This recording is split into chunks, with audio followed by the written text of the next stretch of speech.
It's time to unplug. From generation to generation, new innovations have made our lives easier. Everyone benefits from the innovations of technology. We use some form of electronics, such as computers, smartphones, tablets, television, and gaming systems to entertain ourselves and to use at our jobs daily.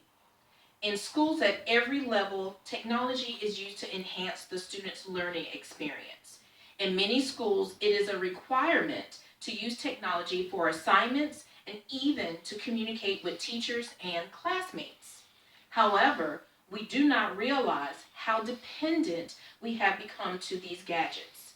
Children, especially, are more attached to electronics more than ever before.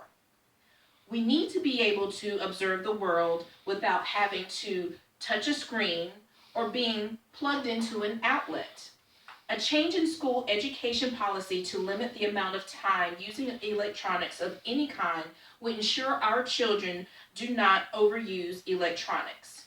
Requiring students to be unplugged from electronics and incorporating physical activities, different classes that require hands-on participation, and making availability of non-technological programs for before and after school on every school level would benefit our youth.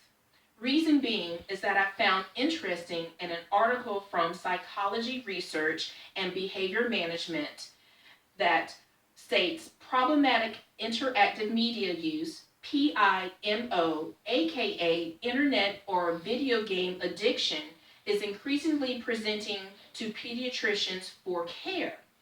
The majority of youth now use mobile media almost constantly to communicate, learn, and entertain themselves, but for some, uncontrolled video gaming, social media use, pornography viewing, and information binging on short videos or websites contribute to functional impairment, PIMU, can result in academic failure, social withdrawal, behavioral problems, family conflict, and physical and mental health problems.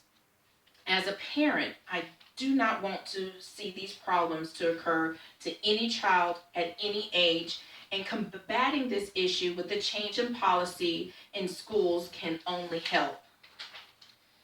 In an article written in BMC Public Health about a first time study about suggesting policy change for a child, states that survey results of outdoor environments, physical activity, and screen time related practices and policies in early childhood education, ECE, that there is room for improvement in meeting these best practices in ECE centers, specifically physical activity and outdoor learning environments.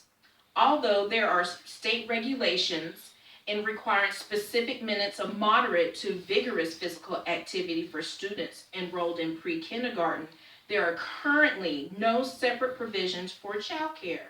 Revisions licensing standards to include information regarding specific minutes of physical activity provided, providing professional training for childcare centers in physical activity and screen time practice, and dedicating resources to help centers enact and modify written policies and implement programs could promote physical activity and reduce sedentary time of children. Additionally, including outdoor learning environments and licensing standards and dedicating resources to help centers improve their outdoor learning environments could promote increased activity. Policy change starting at any age and carrying it through every level of education is beneficial to everyone.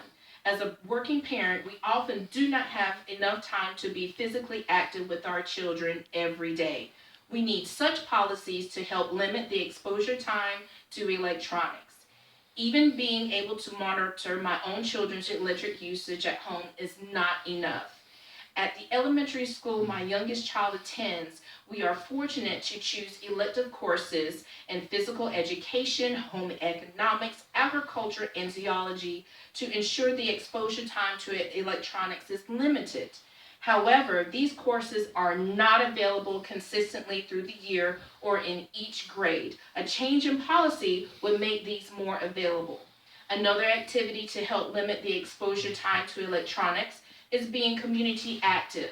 Our elementary school creates an opportunity called Yard Mobs for students and their families to participate in cleaning up the outside property and do light landscaping to keep the schoolyard clean and beautiful. We also have a garden to grow vegetables the students and their families can participate in to limit the exposure time to electronics. While we know these activities are physical and educational, our resources are limited, but a policy change can help make these types of activities more available and more frequent. Making a change in school policy to help limiting the exposure time to electronics for our youth is important. We can create activities to help youth develop team working skills and social skills. Making a change in school policy to help limit the exposure time to electronics can create classes such as cooking, simple automotive, and woodworking, which was more available in past generations such as the GI generation, traditionalists, baby boomers, and Generation X, which now often these classes are not available to certain types of school, only in certain types of schools for millennials and centennial generations. We have to truly make a change in policy to limit the exposure to electronics for future generations and to create different learning experiences at every educational level while still being able to appreciate all the innovations technology in a controlled setting. Thank you.